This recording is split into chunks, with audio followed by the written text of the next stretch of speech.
Hello student, good morning. PS ক্লাসে তোমাদের সবাইকে স্বাগত।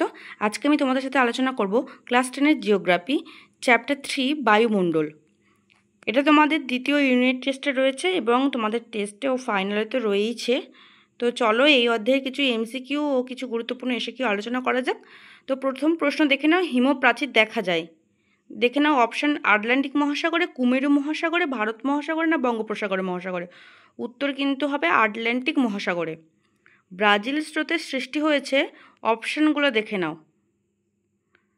উত্তর নিরক্ষীয় স্রোত, দক্ষিণ নিরক্ষীয় স্রোত, উপসাগরীয় স্রোত না নিরক্ষীয় প্রতিস্রোত থেকে।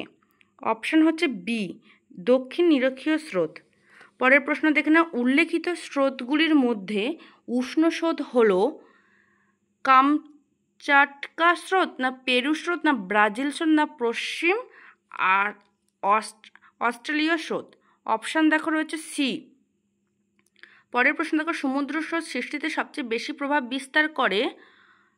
অপশান বি, নিয়ত বায়ু। দক্ষিণ আমেরিকার দক্ষিণ পশ্চিম উপকূল দিয়ে উত্তর দিকে প্রবাহিত স্রোতের নাম। অপশান দেখে নাও বি, হামব্লোট স্রোত। এর পরের প্রশ্ন দেখো, মেক্সিকো উপসাগরের মধ্যে দিয়ে প্রবাহিত উষ্ণ স্রোতের নাম। উষ্ণ স্রোতের নাম হচ্ছে অপশান সি, উপসাগরীয় স্রোত।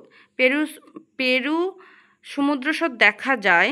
পেরু সমুদ্র স্রোত দেখা যায় অপশান সি। গ্র্যান্ড ব্যাংক হলো একটি অপশান সি মগ্নচড়া। শৈবাল সাগর দেখা যায়, দেখে নাও উত্তর। অপশান এ, আটলান্টিক মহাসাগর। মাদাগাস্কার দ্বীপের পশ্চিম উপকূল দিয়ে দক্ষিণের দিকে প্রবাহিত স্রোতটি হলো অপশান সি। পরের প্রশ্ন দেখুন, ডার্কস ব্যাং নামক মগ্নচড়ার সৃষ্টি হয়েছে। Option C. এর পরের প্রশ্ন অপশান সি, হ্যাঁ। পরের প্রশ্ন, আটলান্টিক মহাসাগরে শৈবাল সাগর সৃষ্টি হওয়ার জন্য যে স্রোত বিশেষ ভূমিকা আছে তা হলো। অপশান দেখে নাও, অপশান হচ্ছে বি। এর পরের প্রশ্ন দেখো, মাদাগাস্কার ও মোজাম্বিক স্রোতের মিলিত শাখার নাম। অপশান দেখে নাও এ। পরের প্রশ্ন, গ্র্যান্ড ব্যাংক স্থানটি বিখ্যাত। Option A. এর পরের প্রশ্ন, বেরিং স্রোত প্রবাহিত হয়। Option B. এর পরের প্রশ্ন, একটি উষ্ণ সমুদ্র স্রোতের উদাহরণ। Option D.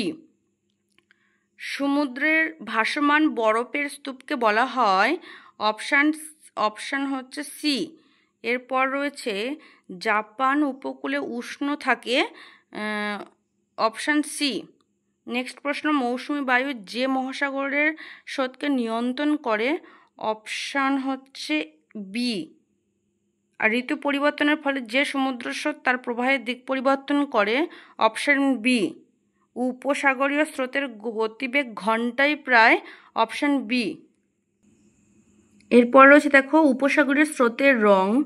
Option C. এরপর উষ্ণ পেরু স্রোতের অপর নাম। Option B. যে বায়ু দ্বারা উত্তর ভারত মহাসাগরের সমুদ্র স্রোত নিয়ন্ত্রিত হয় তা হলো। Option D. ক্যালিফোর্নিয়া স্রোত প্রবাহিত হয় কোন সাগরে। অপশান দেখে নাও সি। পৃথিবীর মোট আয়তনের জলভাগের দ্বারা আবৃত অংশ প্রায়। Option C. ল্যাব্রাডর স্রোত এক প্রকারের। অপশান দেখে নাও বি। পৃথিবীর বৃহত্তম মগ্নচড়া হলো। Option A. বেঙ্গুয়েলা স্রোত দেখা যায়। Option C.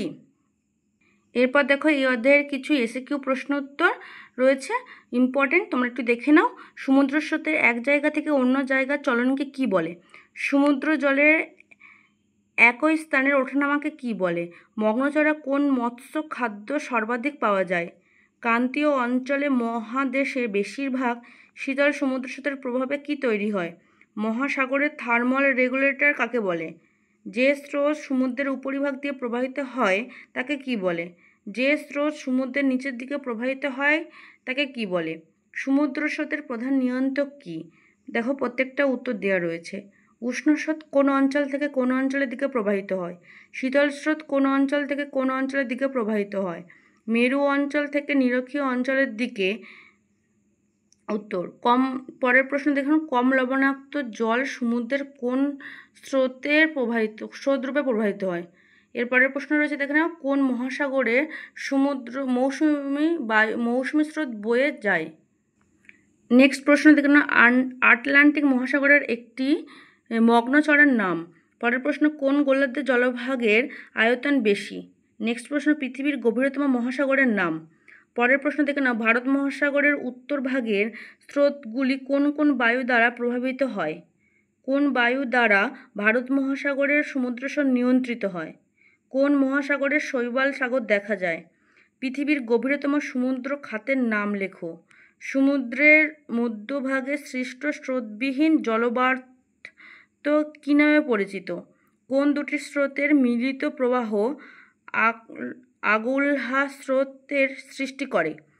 আটলান্টিক মহাসাগরের একটি সমুদ্র স্রোতের নাম লেখো। মগ্নচড়ায় কী উচ্ছ্বাস হয়? একটি শীতল সমুদ্র স্রোতের উদাহরণ দাও। আজকের ভিডিওটি এত পর্যন্ত। যদি ভিডিওটি ভালো লেগে থাকে অবশ্যই বন্ধুদের সঙ্গে শেয়ার করো এবং লাইক কমেন্ট করে জানিও, এবং এরকম আরও অন্যান্য সাবজেক্টের ভিডিও পেতে হলে আমার চ্যানেলের ভিডিওতে তোমরা অবশ্যই কমেন্ট করে জানিও। তো চলো, আজকের ভিডিওটি এত পর্যন্ত। Thank you for watching.